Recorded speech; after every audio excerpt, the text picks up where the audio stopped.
O'Reilly! You've got questions? O'Reilly Auto Parts has answers. Need a pro you can trust? We've got that too. No matter what you need, our professional parts people have the training and expertise to help you do things right. Deep automotive knowledge, just one part that makes O'Reilly stand apart. The professional parts people. O'Reilly Auto Parts.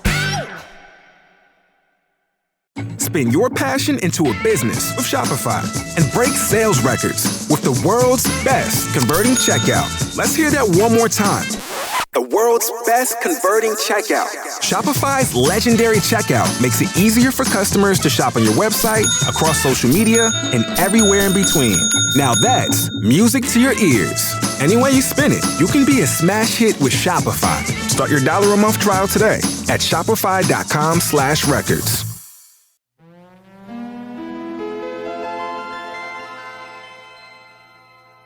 Good morning, afternoon. Good morning, afternoon. I didn't think that I'd be seeing you so soon. Wasn't it just 11? Ahoy, hoy, everybody, and welcome to some special Talking Simpsons bonus content. I am one of your hosts, the Jub lover, Bob Mackey. And who is here with me today, as always? Henry Gilbert, a lover of Steven Universe and Jub. And this is an exciting bonus we have spinning right out of our recent Selma's Choice podcast. Yes, if you can believe it, at times a Talking Simpsons episode can be too long. And we decided that we would offload some of the interview content with Rebecca Sugar into its own little bonus episode for you all to enjoy outside of the discussion about Selma's Choice. Yes, we had so many questions about Rebecca's career and work on Steven Universe and all that. And if you listen to the podcast all the way, she even asked us, like, cut it down. Like, even she was feeling like she was slightly self-conscious about how long it was. But we loved every second of it. But yes, we wanted to give people another chance to hear some of the extra stuff we chatted with Rebecca about, as well as, to boost up again, to let people know they should really be checking out the brand new album of music she just released, Spiral Bound, which again is so good. Mm-hmm. And as she said, on the main podcast too, you can find that on Spotify, on YouTube, on Bandcamp, on pretty much all places like officially that you can find music and give it a listen to. Like, it's 6 brand new songs, the first music she's written, for herself and released ever. Like, she had a great story on the podcast saying like she'd been writing songs for cartoon characters to say, and now she is, finally having herself say them and sing them, and it's really exciting to hear. And not only that, but Rebecca even let me know that we could plug in here a little bit of one of her songs, just in case you guys haven't heard it yet. So right here is the one I mentioned on the podcast that was one of my favorites on the album, Adams Morgan, 1991. And maybe at the end you'll even hear a little bit of another one of my favorite songs from the album, Good Morning, Afternoon. And remember, again, that's Spotify, YouTube, most places you find music. Check it out. Spiral Bound is the album. And without further ado, here's a bit of Adams Morgan, 1991, as we roll into the interview with Rebecca Sugar. Blackberries growing on a chain link fence. Cool breezes blowing through an open door. Sidewalks are cracking in the midday sun. Adams Morgan, 1991. Cold pizza waiting in the kitchen fridge. Blue pilly carpet on an endless floor. Warm light is streaming where the children run. Adams Morgan, 1991. Rebecca, and Don't Cry For Me, I'm Already Dead. I was just rereading it again, and it's like, obviously, it reminds me a lot of my own 20s. Like, I was a Jim or an Alan, I think, me and Bob are a Jim and Alan, I'd say. And Bob better cry at my deathbed too. Okay. It's going to happen. Just right. I promise on this very podcast it will happen. Well, now we're just saying Henry's going to die first, and I'm uncomfortable with that. Yeah. No. But also, I think my favorite great use of a Simpsons reference in it was when Alan is Jim's best man at his wedding, and he is quoting what Abe says to Homer about time travel that he did say at his wedding in Treehouse 5. And I was like, oh, that is such like a great like layered reference in the comic. that was the one that's a Twilight Zone reference, but it's in The Simpsons. That's the one that I was called out for as being like, that's not really from The Simpsons. But yeah, I thought that. I mean, it's very well observed, Rebecca, because my wife and I have Simpsons references inside of our wedding ring. We have the words "good waffles" inside of our wedding rings. That's you can't so see it on camera. beautiful. But just because we love that scene so much, we love that joke so much, and we're going to stick together. That's what good waffles do.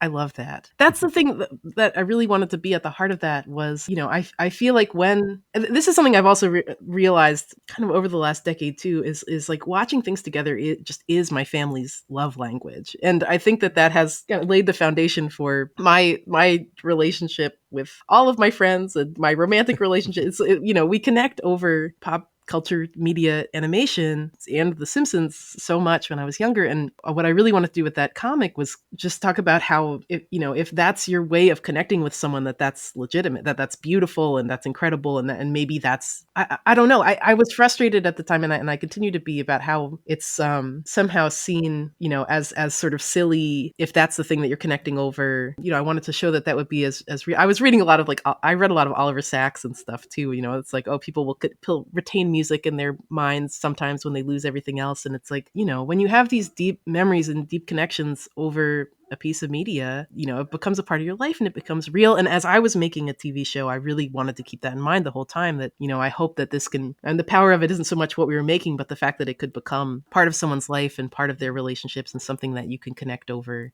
To me, that's where all this power and beauty is. And I wanted to explore that. I think I went a little hard back then in terms of this is dark. I'm sorry. That's what makes it so memorable. I mean, while watching this episode for research, I did think of your comic, Rebecca, the Don't Cry For Me, I'm Already Dead comic, because just the tiniest things are the things my wife and I will repeat to each other from The Simpsons. And I forgot it was in this episode where my wife, she wears a hat most of the time when she goes out. And often she'll leave it sitting behind on a chair or, on a table at a restaurant. And I will repeat the guy saying, "Forgot my hat," when she forgets her hat. Right. So right. it happens maybe funeral. once every 2 months, and then I remember I say "forgot my hat," and I forgot it's in this episode. It's just a random guy. I don't know why that stuck in my head, but it did.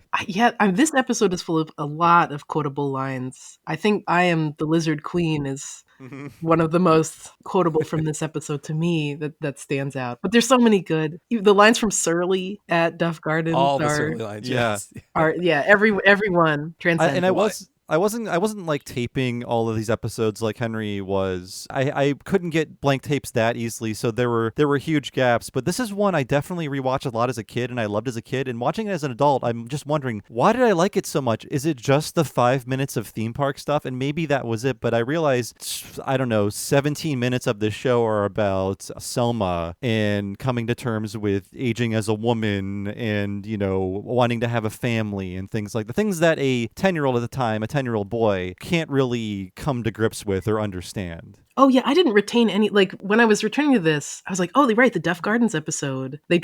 Lisa drinks the water. That's what I wrote. Lisa drinks the water. Lizard Queen. Homer eats a sandwich. Yes. Oh, yeah. I remembered Homer's sandwich, but I forgot that was also in this, which I think is kind of funny that there's two pale, hallucinating, sick people in one episode. It's like that's a little bit of a double beat, but different reasons. So I suppose it's all right. Oh, to what you were saying previously, I forget where I read it, but wasn't the thing that James L. Brooks always wanted Marge episodes? Yes, yeah. He apparently it was easy to sell a Marge pitch if you had it, because often everybody comes in with pitches and it's like Homer does a crazy thing usually, and you all have Homer stuff. But if you say Marge does something, or Marge has an even better for the sisters that actually usually James L. Brooks, who is the final say on whether you do an episode or not, at least back then, he would really buy into a pitch from a woman's perspective, which totally makes sense. Because Brooks, he won Oscars based on his writing for women, and the Mary Tyler Moore Show. He was very into telling stories of women in his stuff. Right. Yeah. Yeah. But also conversely, there was a trend around this time on the show where new writers were kind of punished, in quotes, by having to write Marge episodes because they were the hardest. That's why Bill Oakley and Josh Weinstein, their first first episodes are Marge Gets a Job and Marge in Chains, because it was easy to write Homer and I guess easy to write Bart, but they were all a group of middle-aged men, and they weren't as into writing Marge lines as the driving force of a story. Right. Well, it's funny too. Listeners would have just heard it, but I was just thinking about this we're preparing for Marge versus the Monorail as we record this, and it's called Marge versus the Monorail, and framed as Marge discovers the secret of the monorail, and then in Act 3 Homer just steals it and he saves the day, and like Marge doesn't really do anything. And actually, right. that was Conan's second episode for the show. Right, that one feels really Conan O'Brien-y to me. Yeah. Yes, yeah. No, maybe that was his final extra push on it of just like, and Marge, it's she's the one who saves the day, and then they sneak in Act 3. It's like actually Homer saves the day. It's right. Oh man, that one's eternal. It's all, well, yeah, Rebecca too. Do you guys, this era of The Simpsons really has a lot of like changing dialogue at the last minute and re-editing mouth movements to fit a new line. Like, how often did you guys change dialogue like late after, like, say after it comes back from overseas animation? We would do it if we really needed to. We could make a new scene. We could do it. We could create an entirely new scene with retakes and slip it in. We definitely added a lot of, it was always a godsend when you'd have a scene with the back of someone's head, because it meant that you could ADR. And yes, we would manipulate. Also, like, I'm very particular as an animator, like if we did get an ADR line, we could go in and manipulate the lip sync to try and get it to try to get it to match, because we'd be in the edit bay slipping the line in. We didn't do it a huge amount, and usually when we did, it would be for clarity. It wouldn't be for punch up. If we're watching this thing down and we're just like, we totally forgot to mention this thing you need to know within this episode, especially about lore or characters. Or I'm trying to think of some of the times that we would do it. But yeah, it's wild going back to Simpsons, because they the writers would be involved up until the last second, and so you'd see a lot of ADR jokes, and the fact that the lip sync won't hook up. It's fun to just wonder, what was this going to be? I didn't spot that when I was young. There's the whole Frogurt exchange, which is a big part of Don't Cry. When I went back to see that, I was like, oh, this scene is a Frankenstein. I think they just fabricated this entire thing. Stuff looks like it's like played and then extended, and some things are like reversed, and mouths are being manipulated. I didn't know how to see that when I was younger, but now I like being able to see how these things are kind of collaged together. Yeah. Well, it's something in HD too that you can really, it's easier to tell because they edited on VHS back then, unlike today's editing. Right. Yeah. We could get really particular. I mean, we could isolate mouths and hold other parts of the body, and we did like a lot of our camera shakes in post and gels for different. Well, we had a After Effects department as well, which only later on in the show we campaigned for years and years to have an effects department, because we did it really traditionally. I mean, we would, like, if you needed a certain time of day, like you couldn't just throw a color on something. Like you'd have to build every palette for everything, every prop and every character had to be in a certain lighting, and then you'd send all those blueprints to the studio. So yeah, but we definitely had some flexibility for like holding mouths and changing that. But you guys wouldn't have references to, like, say a pop culture figure who might die before the episode come out. That wasn't a danger for you guys. You know what happened once? That was kind of like this. Oh my gosh. I'm like, should I even tell this story? There's a scene in an episode right after Steven finds out about Pink Diamond, where he's talking to Amethyst, and he's sitting in the pizza parlor, and he's kind of folding all of his pizza toppings into a napkin and tying them as he's nervously talking about all these different aspects of his mother. And he had a line where he was talking about how he could see how she was good and bad to both sides. And it was exactly when there was a both sides comment from Trump. Like weeks before we were finalizing this episode, where just even saying the words both sides was just so upsetting. And we cut it. We changed the line at the last second. I'd say that's probably the closest thing. It wasn't a pop culture reference, but it was just like, no, like that's not what we're trying to do here. And similarly, I think, we did the whole Gem Harvest episode, which was completely recontextualized when it came out weeks after, because at the time that we made it, it was like, oh, Uncle Andy is completely stuck in the past. Like this, people don't agree with this way of thinking anymore, and he needs to realize that, and he needs to sort of join all of us in the present. And it was just like, the second it came out, it was like, this doesn't mean this at all anymore. And trying to figure out right before it comes out, I know how to really clarify what that was, because that episode aired Thanksgiving 2016. Yes. Which was a very fraught time that you couldn't have anticipated. No, because we were writing it a year before, and at the time we were writing it, it was like, what a lonely person, nobody agrees with him. I mean, it's just it was so different. I mean, it also, obviously it was real as well, and it was something that and so much of the show, were about things and kinds of people that we had experienced, and these things were all real. But that was just not, the conversation was not active in that particular way when we were writing, if you know what I mean. And so yes, in that case, yeah, there were times where at the very last second, usually because of just a conversation that was suddenly emerging, and we could finesse the lines a little bit to just make sure that our stance was actually clear, and that we weren't trying to make a reference to something that had just become a big point of discussion. Yeah, I mean, I don't know if you want to include that. That's like neither No. here nor there. But yes, we would have to jump in and do that sometimes. I do like. It's funny how, or interesting how, like, after a few months pass, you might even forget that. Somebody said something similar, because I was looking back at my original notes for this episode. We covered it originally in November of 2016 at the end. So similar story. And in my notes, I don't even know what this is a reference to. We get to the end of the episode and we're going to talk about Murphy Brown. But in my notes, I have compared to Trump getting mad over Hamilton. And I'm like, I have no idea what that means. Oh my gosh, right. This is 7+ years later. I have no idea what that means, but I'm sure everyone was talking about it when that episode went live. But I forget I know Mike Pence went to a Hamilton thing, and maybe the cast talked to him. I have no idea again, but it's weird how much these things occupy our brains. Oh, go ahead. Right, they all stood and they protested I vaguely remember it. Yeah. So I think you really have to remember. It's like you look at those words and you're like, oh yeah, that's something like what I imagined must have happened. But yeah, I think I remember that. Yeah, that's great. So we covered this when that Gem Harvest episode aired. Apparently the last time we did this was November 30th, 2016. Selma's Choice. Yes, yeah. Yes, yeah. Wild. Also, there's another great bit on the commentary of Groening pointing out that that kid, there's a foreground or background character that just is Bart that they drew in there, which is much more of a season 1 kind of deal. And I mean, Rebecca, you guys were pretty watchful over your background characters, right? Yeah, we had a lot of go-to extras. I mean, we kind of designed a cast of, especially of Boardwalk boardies, who we would always return to. Be like, Mushroom Shirt Guy is there. It's like a lot of them were crew members as well. Like when I remember we had an issue when there's a party that Kevin is throwing in an episode later, and we put a lot of the Steven crew at the party, but we had to take people's glasses off because like I'd say 98% of us wore glasses, and when you looked at this shot, it's just like everyone has glasses. It's like quite samey, so we had to modify some of our self inserts there. Was this a nerd party that Kevin's throwing here?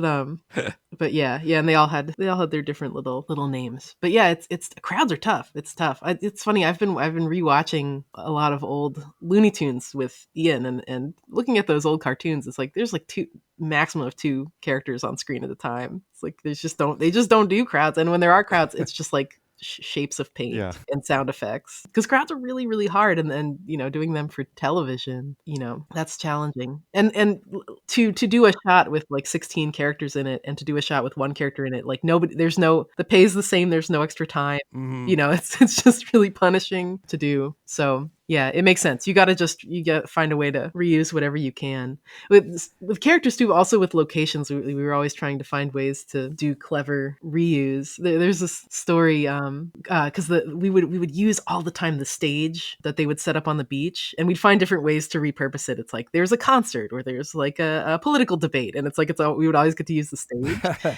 and the stage, and then the same crowd. It's like these are the people that live here. They're showing up at the concert, or they're using the same stage. And then one year they actually made that stage for Comic-Con. So and you could go up and do karaoke on it and stuff. And I was talking to the Steven Universe writers, Ben and Matt, who went on to create Craig of the Creek. We would do it at the writing stage. We'd be like, we have to figure out a way to reuse these characters or reuse this location.